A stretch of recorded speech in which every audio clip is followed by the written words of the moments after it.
Okay, so now that I'm fed, I can continue with either part 3 or part 4. I don't remember. It's probably part 3. Not sure, but I'm going to continue looking at the rest of Deviant Moon, and if you didn't catch my previous vlogs or videos, I really loving it so far. Okay, also I just had homemade chicken soup made by yours truly.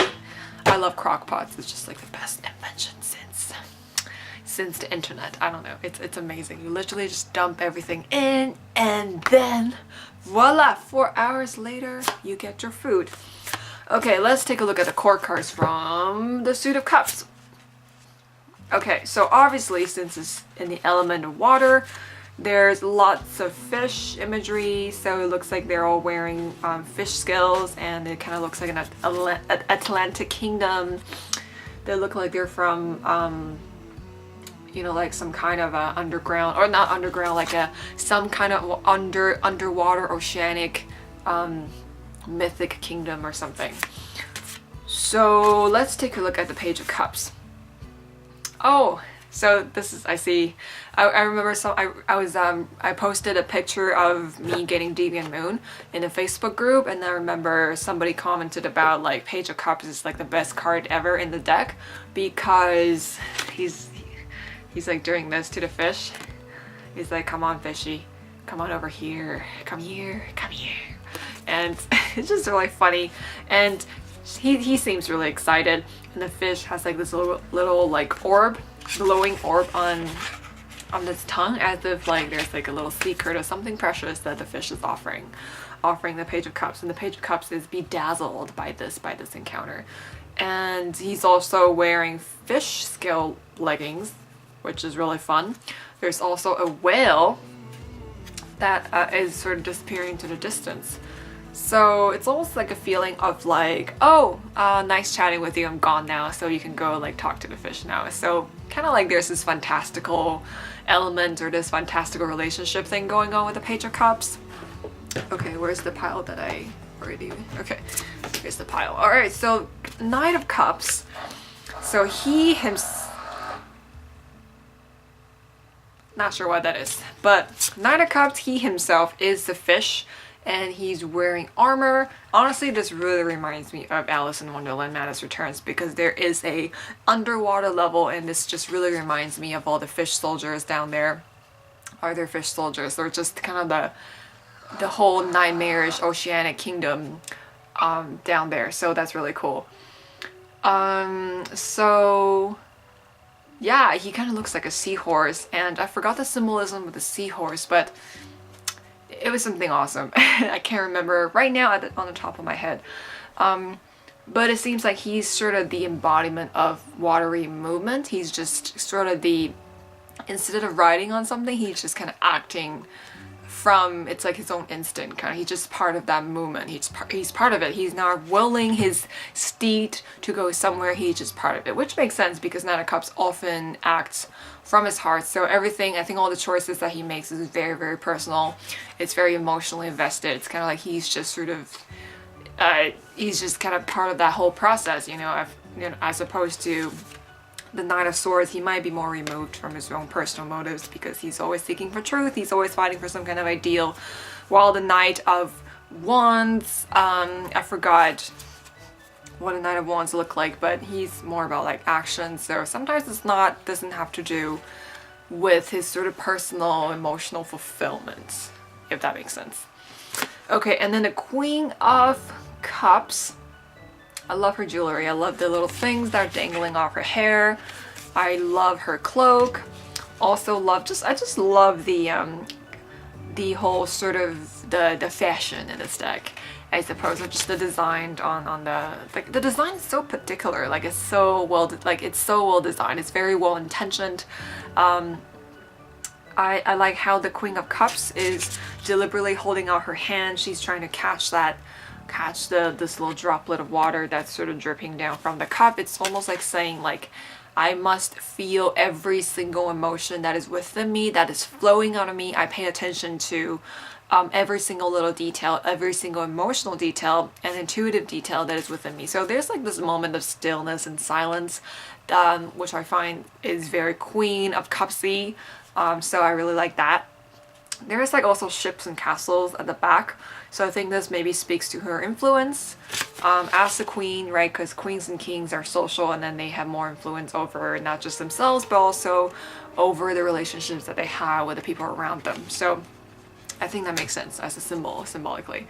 And King of Cups, so I think they all share this quality of like contemplating and looking at the cups and kind of valuing it and just considering it. So I think this speaks to the depth of their feelings. You know, they're really taking a moment to feel what it is, what is there to feel, you know, really taking everything in. And I like how his sort of staff is sort of just casually held. You know, he's not sort of positioning it in the in a way of in a really authoritative way. He's just sort of holding it. It's kind of like he does embody that power, but he doesn't wear it on his sleeve. But what's catching his attention most of the time is his emotions, other people's emotions, and how he sort of maybe his relationship with others, because he is the King of Cups after all. So I like that. I like that about him. And I like how he's barefoot. Actually, I think they're all barefoot. Yeah, they're all barefoot. They're all barefoot. So I guess that's nothing like significant. But I think just the way he positions himself, it's really relaxed. It's very inviting, which makes sense for King of Cups. Just love his crown as well. He's just like very well dressed. So I can't wait to look at the suit of pentacles, because obviously they would be the most well dressed. And I also look forward to the little steampunky theme down the road. Okay, but yeah, let's look at all the 10 cards from the suit of cups. I'm gonna start from the aces again, or the ace of cups.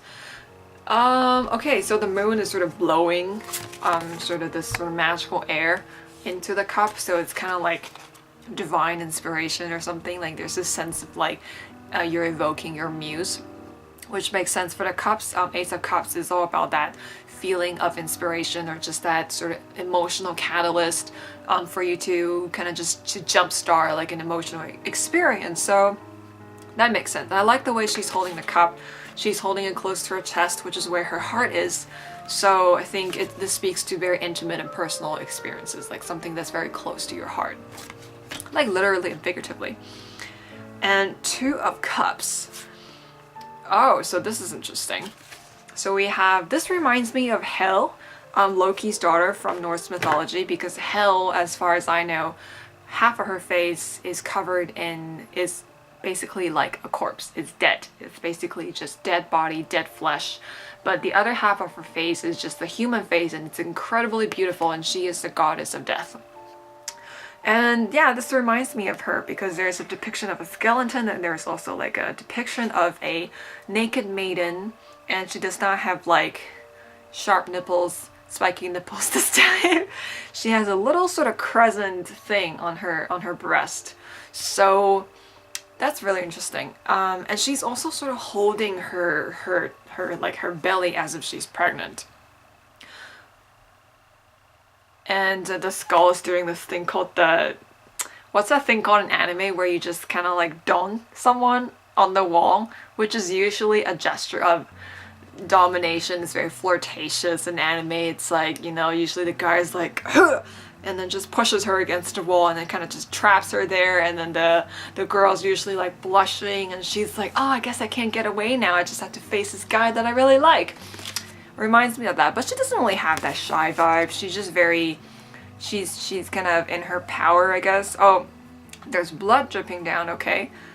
There's also like a cityscape in the back. I don't know what that means. So maybe maybe they're meeting together. It's kind of like a little sort of sinister little meeting. Is like this moment in time where they could be together or something. And she's maybe holding her tummy. I don't know if that speaks to her. I don't think it's that. I don't think it's because she's pregnant. Maybe it speaks to her desire. Maybe it speaks to her gut feeling. I don't know, but just the way they lean into each other, I think that speaks to like there's this sort of feeling of intimacy and chemistry. I think I might want to look at this card a little bit more. I'm not sure why it's like a skull. I mean, think about it. If you look at all the creatures and figures and type of characters or humans in a Deviant Moon tarot world, this is actually the most normal guy. But then maybe it's the attraction of opposites, or just the two very different aspects of ourselves that are trying to come together. I don't know. I will work with that card a little bit more to see what I come up with. Wait, where's the rest of them? Oh, here we go. 3 of Cups. So this is so kind of funny and sinister at the same time. It almost feels like this last dance of death, that they are together, they're facing death together. It reminds me of the Titanic, when the musicians are they just kept calm and carried on and played their music while the entire ship sank. It was very interesting. It was this contrast between calm musical expression and this sort of almost like this empowered surrender to fate. I will be graceful until my last moment kind of thing. So it's kind of like they're, I don't know, it's almost like they're sort of like this moment, having this moment together in this moment of despair, or maybe they live inside of the fish, or maybe they're part of the fish, I don't know. But I think they're definitely very close. There's a sense of like partying, camaraderie. You could tell that they're friends, or maybe they're forced to be friends because they're stuck in the fish together. I don't know, but it's kind of like they're together. They're sharing a moment together, and that's what matters. 4 of Cups. I love her expression, or his. I don't know. I can't really tell the gender sometimes. I like how she's just casually like tossing the, almost like being vindictively, or just kind of vengefully tossing the cup away, as if saying like, I don't want you, like what the fuck, I want something more, I want something different, like why am I stuck with you, kind of thing. So I really like that. And I like how there's like a little key attached to his turban or hair or hat or headgear or whatever it is. I think that's saying that he alone has the solution to his own problems, and that he has the key, or maybe he has to lock something away, I don't know. And there's a ship going away, so maybe he's just a bit forlorn, and he's just like, what's my next new adventure? I don't know, like, why am I stuck here? I'm stuck here. But he does have a key, so I think he is the key to his problem. 5 of Cups. This looks like a mother scolding her child. Poor him. And then he just looks like, la la la la la la, I'm not listening. This is interesting. I think there's like a lot of things going on here. I just feel like he's done something naughty. It's not completely disastrous, because from the way he looks at, from the way he sort of, from the way his expression is what he's showing is that this is kind of just like a minor hiccup. He maybe doesn't really suffer a lot of real consequences from this. It's just really like a really intense scolding session, but I don't think she's actually gonna kill him. Or on the contrary, he could be sort of throwing his hands up, saying that I'm honestly so sick of this, I can't take this anymore. So, but I think either way, there's really no real harm done, because this, I mean, 5 of Cups usually speaks to me about disappointment, rejection. I think mostly rejection. Rejection is a big theme for me. So I think this is sort of like that emotional confrontation, that moment of emotional confrontation. It's really devastating to feel, maybe, but I don't know. I feel like it's just like on a grand scheme of things, it's not the worst thing that could happen to you. So yeah, and then disappointment, loss. But it just seems like she's really upset, but he's not. So maybe he doesn't really understand the value of this whole situation. He doesn't really understand, but she does, because she's the parent. So this would be an interesting card to work with, I think. Either these figures, one of them could represent someone real, or they could represent 2 different voices in your head that are kind of addressing the same situation.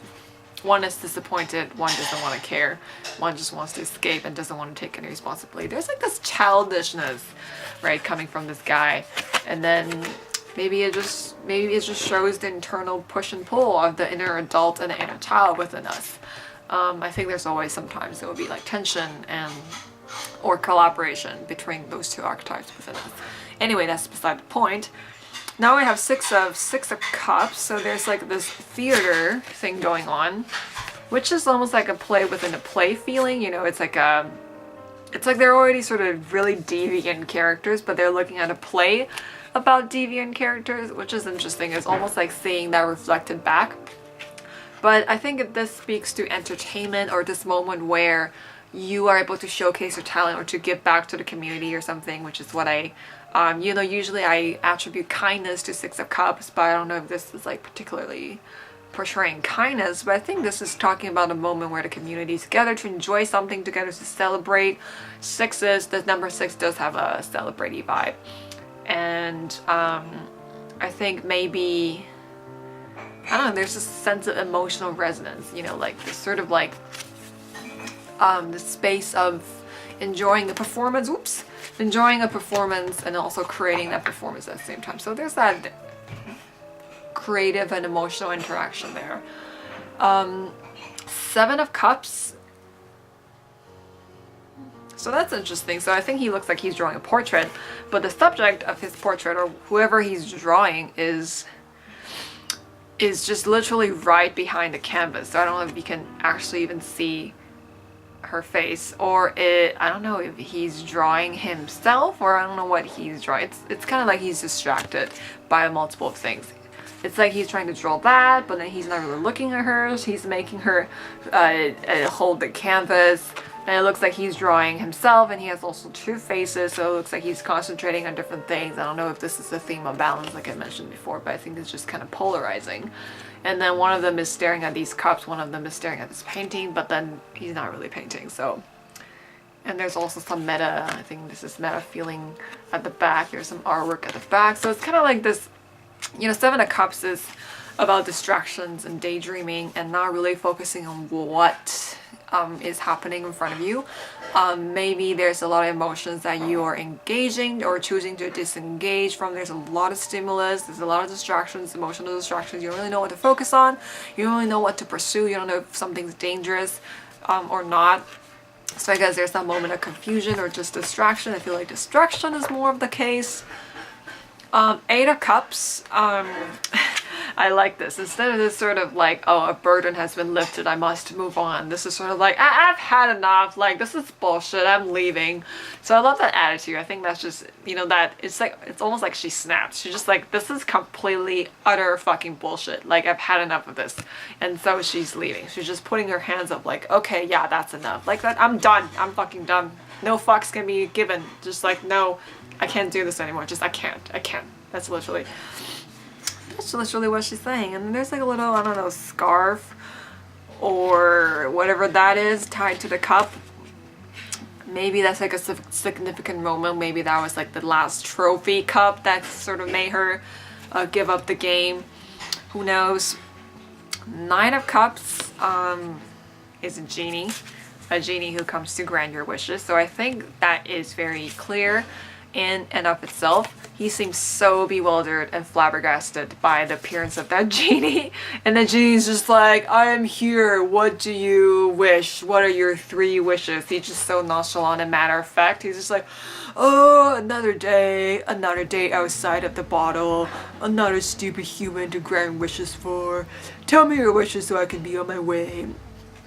You know, it's almost like he's seen it all. Like he's just so tired of his job. But you know, for us, it could be like an extremely lucky moment. I think that's true for a lot of lucky moments in life, because often I find that sometimes when it's on your end, when you're being generous, when you're being kind to another person, it could be just their stroke of luck. It's their moment of luck. So luck and generosity, honestly, it's 2 sides of the same coin, I feel. And I think we should all try to be as generous and kind as possible to other people, to make them feel lucky, to make them feel like, to change their energy a bit, to challenge, well, not challenge, but to just kind of like give some good vibrations out to people, to give them that sense of luck. Sometimes luck can be given. I think it's kind of like when you're doing a giveaway, and then it's really your act of generosity. You want to share something with people, you want to give away something to people, and then the people who are selected, even if it's by random, I usually use like a number randomizer, like it's like an app on my phone.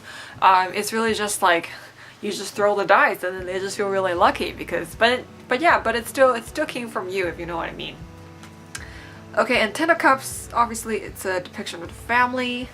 I think there's like this guy with a fake, what's it called, prosthetics, like a fake leg, the wooden leg with a wheel on it. I think that just speaks to that. I think that just says that even though he's like physically handicapped, it may seem like he has something that he lacks in life, something that he could be resentful for, but it's still a picture perfect. So maybe it's just about what you choose to focus on.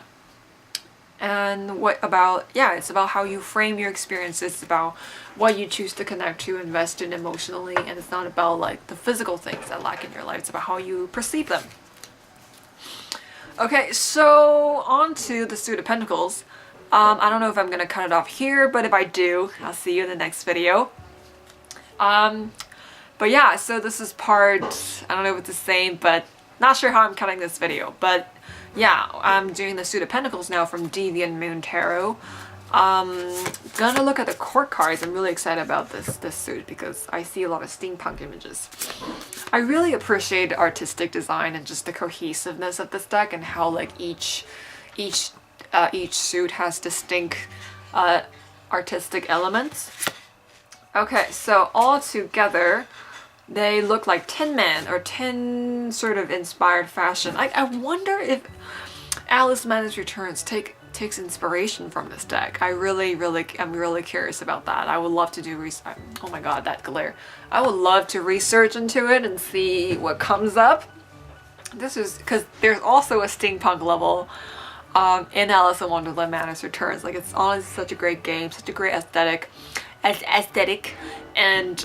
it's the Mad Hatter's level, and he has all these steampunk teacup thing going on. Anyway, it's awesome.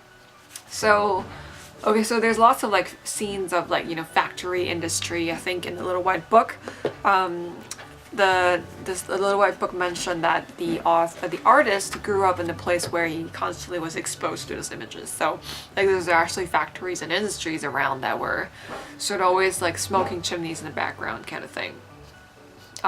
So this is what it looks like, really briefly. So it looks like a mythic steampunk island or town or kingdom or whatever.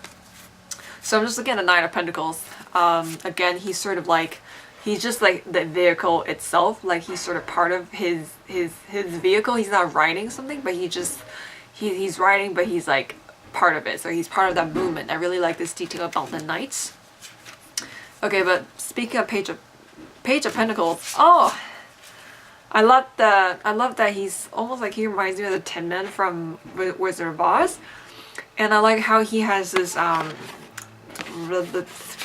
wrench. Yeah, I think it's called a wrench. I like the wrench. That means he's really, and there's like a bunch of screws and little like parts down on the floor. I like the fact that, I think this says, what this tells me about him is that he's really interested in fixing things, and by fixing, maybe maintaining, experimenting, maybe pulling parts apart and putting them back together or something. And I like how he's sort of observing and just contemplating on what he should do with this piece of metal. So I think he's always trying to improve on stuff. And this is kind of like a new thing for me. Like usually Page of Pentacles, I kind of just see them as a really studious, really hardworking student that is trying to learn their craft. But then I think this depiction makes sense because it's saying that they're always trying to fix or maintain their own machine before they could go out and have an adventure and become the Knight of Pentacles. So maybe what he's doing right now, he's trying to build this suit so he could become the Knight of Pentacles, right? Yeah, and then I just love all the chimneys. I like how carefully Knight of Pentacles is holding that pentacle. It just shows that it just shows that that's his vision. He's very careful and cautionary with it, and I think that's the spirit of Knight of Pentacles, basically. And Queen of Pentacles, so she's also holding it, and she's holding it right in front of her, not her chest, but like her womb. So I think it's almost like saying that's her child, like whatever this thing she owns is like her child. So she's taking care of something as if it is her child. So I think it doesn't have to be a person. If she's taking care of a project or a relationship or anything like that, I think she would treat it almost like the physical aspect of taking care of a child, such as holding a child, making sure they burp, checking on them when they sleep, kind of just the physical, more mundane, practical, dreary stuff. I think that's how she chooses to nurture the things and the people around her. And you see like a lot of little machine automatons, or little children-like figures are kind of just resting about her. They're relying on her. Maybe they're like an extension of her. I don't know. But I think definitely this is saying that she's someone who you can depend upon. You know, she's very responsible. She can really take care of you. You can trust her with your life, basically. Dependable is the word I'm thinking. So King of Pentacles, again, he's sort of like displaying this pentacle, like the way he holds it. I think that makes sense because I think he likes to display his accomplishments. He's never shy about that. You know, he's really proud to display it. And I like how the chimneys are just smoking off like his head. I think that says to me, I think that means that he's very productive. He's always thinking about how he can be productive. And I love his armor. He's just kind of like, he's round. It just like has a lot of volume. I think that just speaks to the way he embodies things, right? Embody. Yeah, I think he just wears all of his wealth and his accomplishments on top of him, and he's just like he's his own sort of machine that he can really rely on himself to make sure everything's productive, make sure everything is on task. And I think and then he looks very focused. I love it. Okay, and he also looks like he's like in the inner sanctum of the factory. I think he's definitely the boss or some kind of figure, like he's definitely in charge of production. Okay, so the last 10 cards of this that really excited. Oh, it's a dragon! Oh my god, Ace of Pentacles is a fucking dragon. Was not expecting to see a dragon in this deck. Like, wow, this is really cool. And I love the cosmic galaxy background on that Pentacles. That just looks so magical to me. What could this mean though symbolically? I know dragon represents, well, first of all, a dragon's very big, so physically a dragon occupies a lot of space. So I think that just speaks to the groundedness of the Suit of Pentacles or the Earth energies. But at the same time, why galaxy? This is very interesting. This is a very interesting depiction.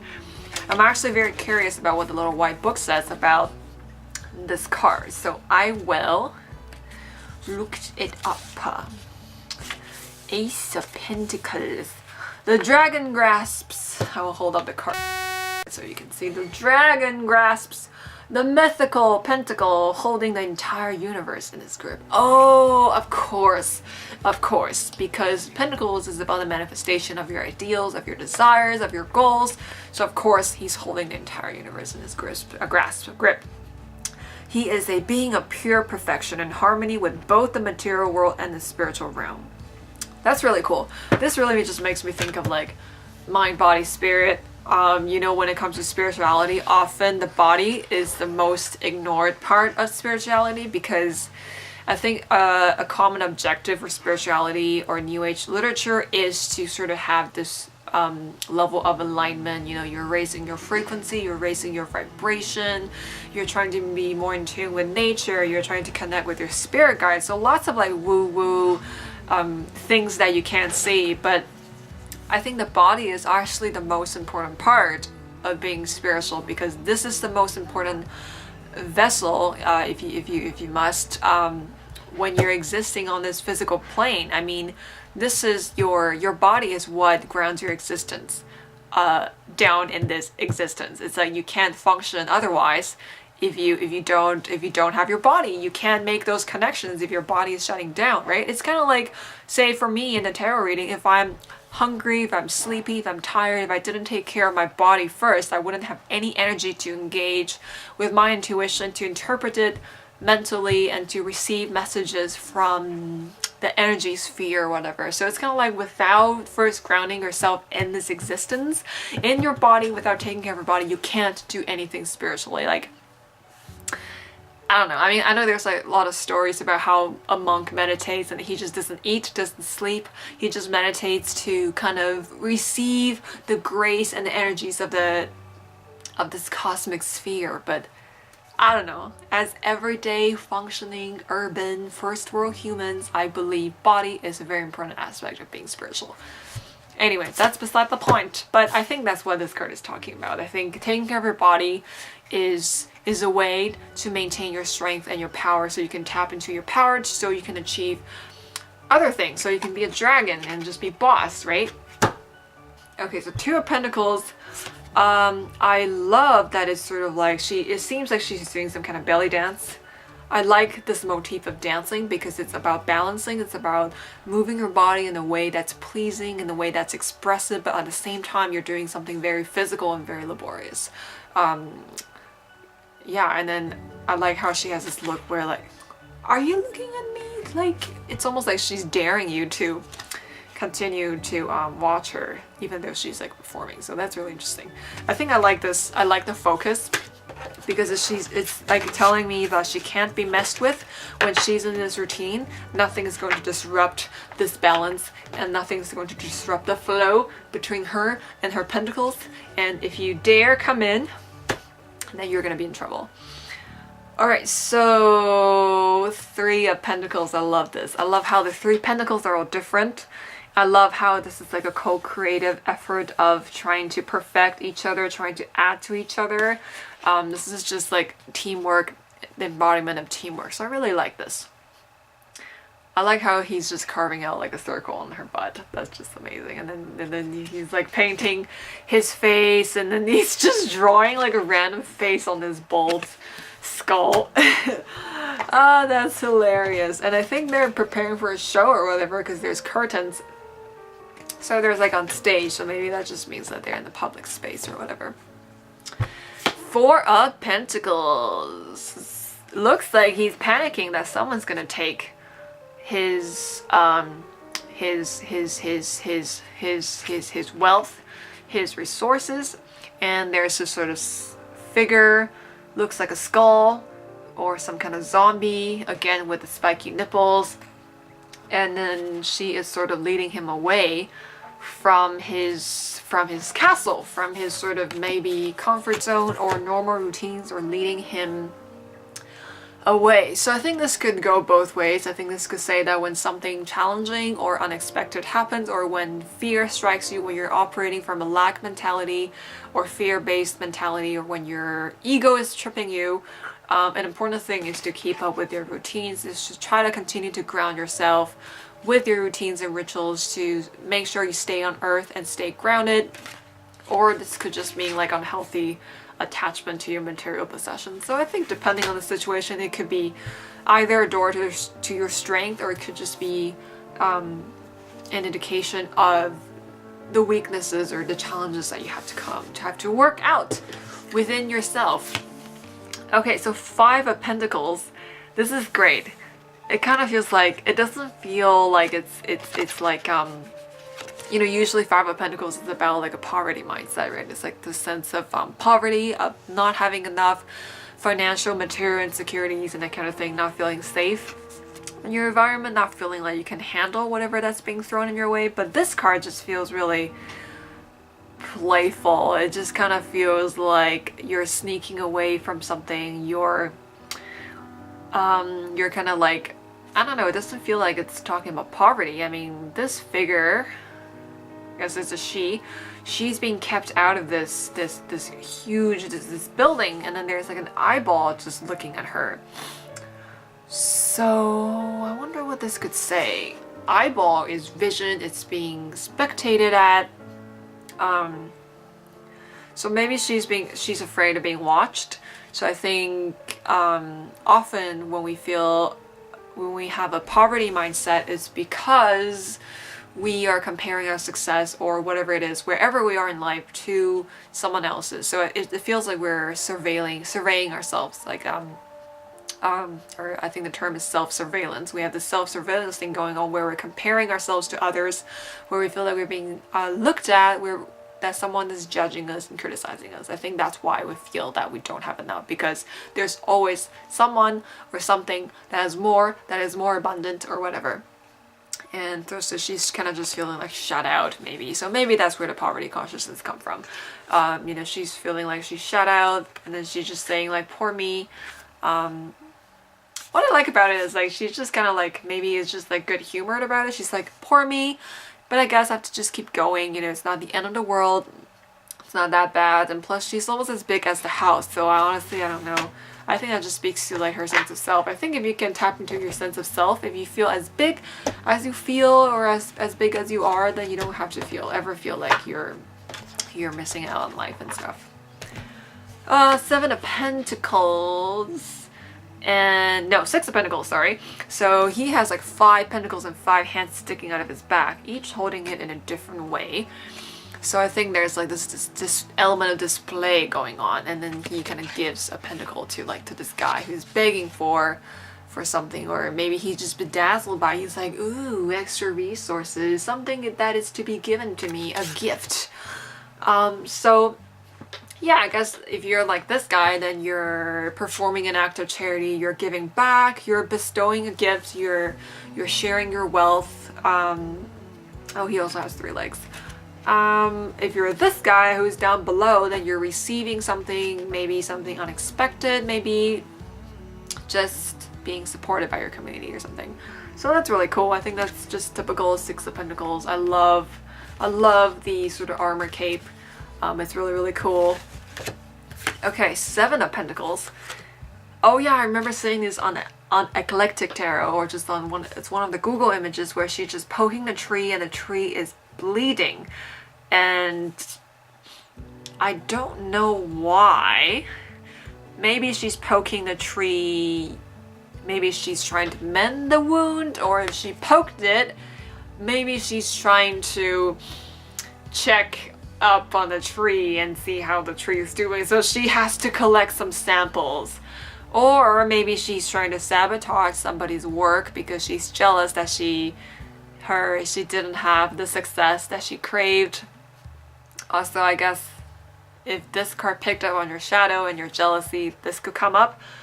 But I guess there's this sort of feeling of examination that she's just looking at the tree, she's trying to figure out what's wrong. Maybe she didn't cause the wound, maybe she did. I think that depends on the reading. But I like this moment of you know how you want to poke the snake to make sure it's not dangerous, or you might just end up enraging the snake. I don't know. So I think this really depends on the reading. It could go either way. Okay, so Eight of Pentacles is great because I love this looks like a sun even though it's like a clockwork. So I like how connected that is. I like how he's pulling a string, he's pulling a lever, he's trying to make sure everything runs smoothly. It's like a factory setting, everything kind of just like goes in sequence, everything works together. And he's producing all these pentacles with his hard work and careful control and careful craftsmanship. So yeah, that makes sense because that's what Eight of Pentacles is all about. Oh, that's Six of Pentacles. I was like, why do I have 3 extra cards when I have 2 cards left? Blah, blah, blah, blah. Okay, Nine of Pentacles. No arms. That's very interesting to me. No arms means maybe there's this sense of entrepreneurship because I don't have any arms, I don't have to do any work, but I still have all these pentacles surrounding me. So maybe there's that sense of self-capability.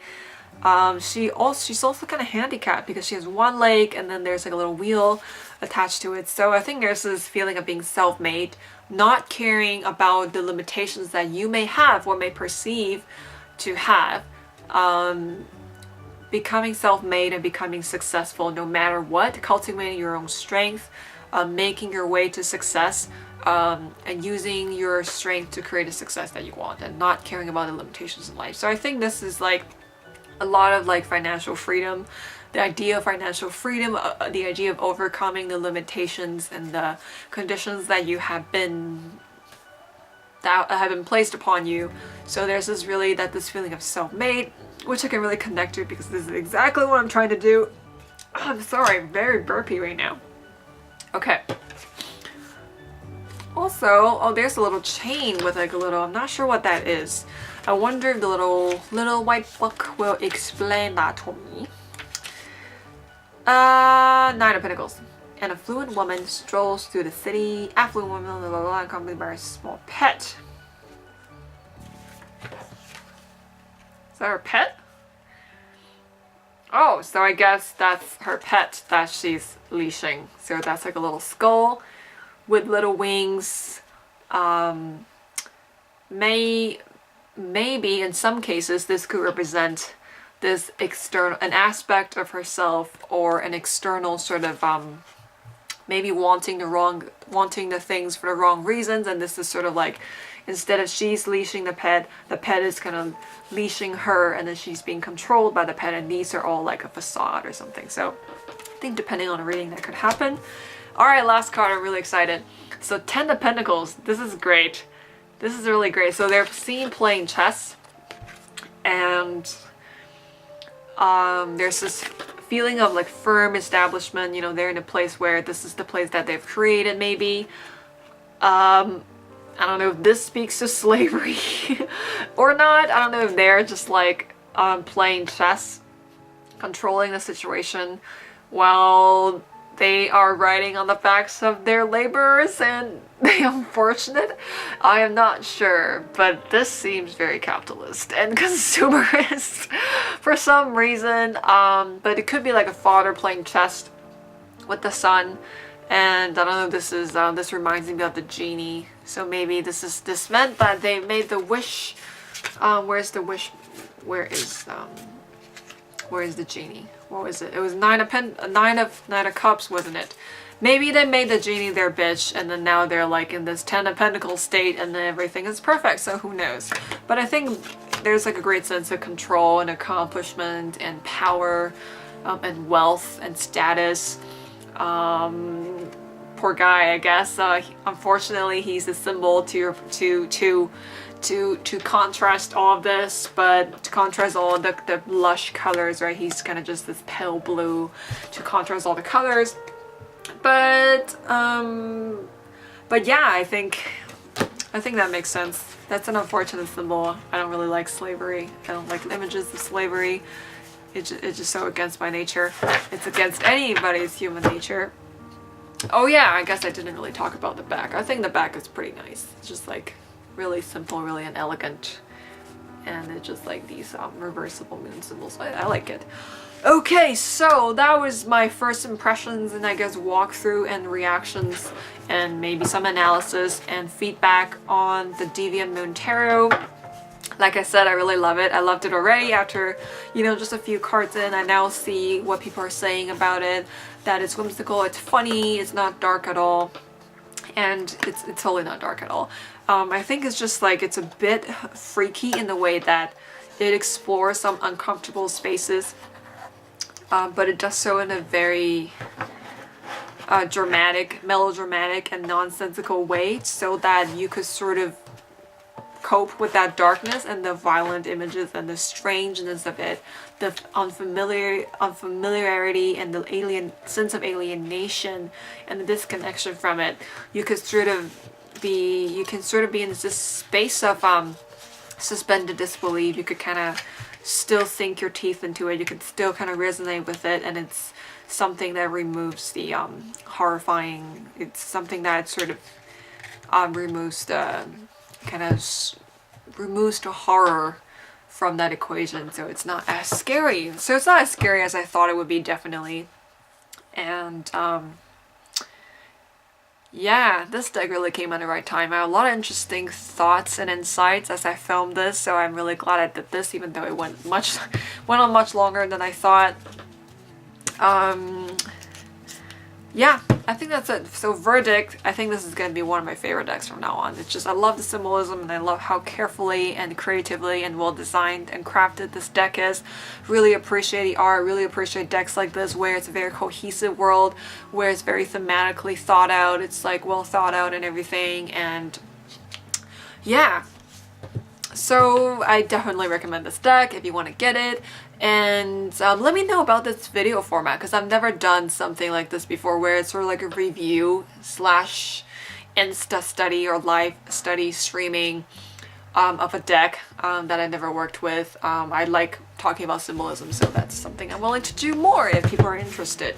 I definitely want to do a few videos on Dreaming Way, because I've been thinking about creating study materials for Dreaming Way and other tarot decks that I've worked with and am working with. This is the deck I'm working with right now, so I want to maybe make a video about like how I think about each card. But this one's like, I think it requires more time, because I'm also looking into like a lot of the philosophical discussions about this deck, and I'm also learning about the characters that are created for this deck. Like all of these characters have names, most of them have names, my, I know the guy from Four of Swords, his name is Tate. And there's this guy named Twister, I think that's the Page of Pentacles. And there's also Louisiana, I think she's Justice. I know the magician's name is Hassan. I'm learning all of these characters' names and getting to know them. So that would be great if I can talk about them in another video, but definitely going to do a Dreaming Wave video. But yeah, I really, really love this deck. This is awesome. Thank you for those people who have enabled me. I think the symbolism is really going to help me, especially with my grieving journey. And this will help me cope with how much I miss my dad. And how much I am still trying to make sense of everything. Yeah, so for those of you who are also grieving for someone that you lost, I don't know if I'm an expert in this subject, I'm not. But I think one thing that really brought me a lot of peace was knowing that I'm not alone and this is a human experience. This is something that everybody goes through eventually. And I just want you to know that you're not alone. I know I'm like a bit young to be talking about grieving. Usually you're like a bit older when you have to experience something like this. But you know, things happen, right? Anything happens. Just anything could just happen at any moment. So just appreciate life. Love the people around you. Love them and show them that you love them as much as you can, because you just don't know. Alright, thank you so much for watching, and this is Kim. Thank you for visiting Fablestan. Like and subscribe, check out my other videos, check out my blog, check out my shop if you want to grab a reading, and thank you again for checking this video out and watching out all the parts, even though I don't know how many parts I'm gonna like chunk or cut this into. But yeah, until next time, level up life with tarot and keep calm and tarot on.